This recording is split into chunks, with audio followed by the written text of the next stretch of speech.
அண்ணன் செந்தில்குமார் சொல்லுங்கண்ணே. சட்டமன்றத்தில் நீங்க நிறைய பேசுவீங்க, பார்த்திருக்கோம். உங்க உள்ளூர்ல பேசுறீங்க, உங்களுடைய ஆதரவாளர்களும் அதிகமா இருக்கிறாங்க. சொல்லுங்க, இந்த மாவட்டத்திற்கு அதிமுக செய்தது என்ன? இந்த 5 ஆண்டுகளை நீங்க செஞ்சது என்ன? அதையும் சேர்த்து பேசலாம். நீங்க இந்த தொகுதி எம்எல்ஏவா இருந்தாலும் மற்ற தொகுதிகளுக்கு கடந்த ஆட்சியில் நீங்க என்ன செஞ்சீங்க, அதையும் சேர்த்தே பேசுங்க. 4 தொகுதிக்கு சேர்த்தே பேசுங்க. மாண்புமிகு இதய தெய்வம் புரட்சித் தலைவர் எம்ஜிஆர் அவர்களையும் மாண்புமிகு இதய தெய்வம் புரட்சித் தலைவி அம்மா அவர்களையும் வணங்கி,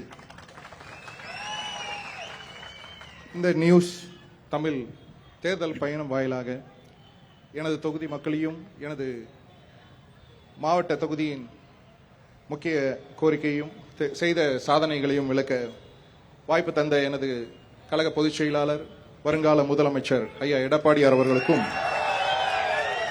இந்த நல்ல வாய்ப்பை எனக்கு தந்த எனது மாவட்ட கழக செயலாளர் மண்ணின் மைந்தர் முன்னாள் அமைச்சர் அண்ணன் கேசிவி அவர்களுக்கும், வருகை புரிந்து சிறப்பித்துக் கொண்டிருக்கும் முன்னாள் சட்டமன்ற உறுப்பினர் அண்ணன் கோவை சம்பத்குமார் உள்பட அனைத்து கழக தோழர்களுக்கும் மாற்றுக் கட்சியினர்களுக்கும் ஒரு சிறப்பான வேட்பாளராக, முதல் வேட்பாளராக எங்களுடன் கலந்து கொண்டிருக்கும் நாம் தமிழர் கட்சியை சார்ந்த நஸ்ரீன் அவர்களுக்கும், பேராசிரியர், இந்த பக்கம் ஒரு வழக்கறிஞர், ஏன்னா நிறைய வழக்காடியவர், எல்லாம் பேசியே ஜெயிக்கக்கூடியவர். இந்த இடத்துல ஒரு நிமிஷம், எப்பவுமே சட்டமன்றத்தில் கேட்கிற மாதிரி ஒரு நிமிஷம் எனக்காக கேட்டுக்கிறேன். ஏன் இதை சொல்றேன்னா, ஏன்னா நீங்க கூப்பிட்டீங்க ஒரு சட்டமன்ற உறுப்பினரா, எதிர்கட்சி சட்டமன்ற உறுப்பினர் முதல் ஆளா நான் வந்திருக்கேன். 3 சட்டமன்ற உறுப்பினர் இருக்கிறாரு அண்ணன் சொன்னாரு. ஆனா 3 பேர்ல ஒருத்தர்னா வந்திருக்கலாம் மாவட்ட கழகத்தின் சார்பா. அவங்க கிட்ட கேட்டு வாங்கி தான் அண்ணன் பேசணும், தப்பா நினைச்சுக்காதீங்கன்னா. ஏன்னா இந்த விஷயத்த சொல்றதுக்காக வந்திருந்தா விவாதத்துல இன்னும் கொஞ்சம் சூடோட நிறைய விஷயங்களை பரிமாற்றிருக்கலாம். வராதது வருத்தம். எனது கிட்டத்தட்ட இந்த மாவட்டத்தை புதுசா உருவாக்கி கொடுத்ததே எங்க ஐயா எடப்பாடியார் அவர்கள் தான். அந்த கிட்டத்தட்ட அதுக்கான மதிப்பீடு 400 கோடி. ஆட்சியர் அலுவலகமாக இருக்கட்டும், எஸ்பி அலுவலகமாக இருக்கட்டும், அதே போல ஜோலார்பேட்டில் அக்ரவாரத்தில் ஒரு அரசு பாலிடெக்னிக் கட்டி கொடுத்துருக்கோம். ஜோலார்பேட்டை காவிரி கூட்டு குடிநீர் மட்டும் அந்த தொகுதிக்கு மட்டுமே கிட்டத்தட்ட 187 கோடியில் அனைத்து வீடுகளுக்கும் குடிநீர் வசதி ஏற்படுத்தி கொடுத்துருக்கோம். அண்ணன் சொன்னது போல வாணியம்பாடியிலிருந்து சேலம் வரைக்கும் கொடுத்துட்டு போனது நாங்க. 4 வழிச்சாலை கிட்டத்தட்ட 399 கோடி மதிப்பீட்டில் 4 வழிச்சாலை அமைத்து கொடுத்தது நாங்க.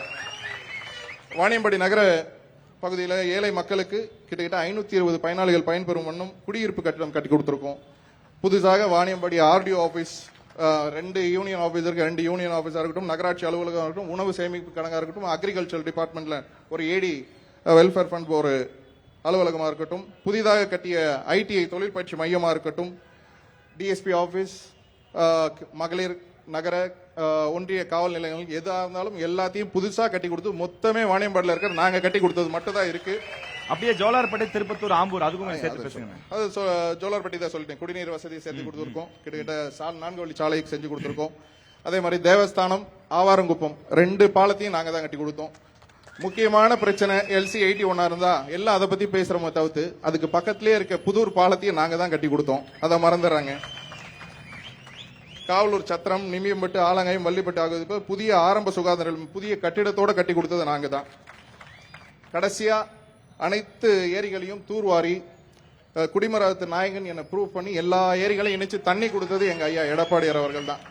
இதெல்லாம் பார்க்கும் போதே தெரியும், இந்த கடந்த 10 ஆண்டுகள்ல திருப்பத்தூர் மாவட்டம் உருவாக்கி கொடுத்து எல்லாத்தையும் கொடுத்தது யாருன்னு தெரியும். அதை உங்கள் வாயில எல்லாருக்கும் தெரிவிப்பதில் மிக்க நன்றி.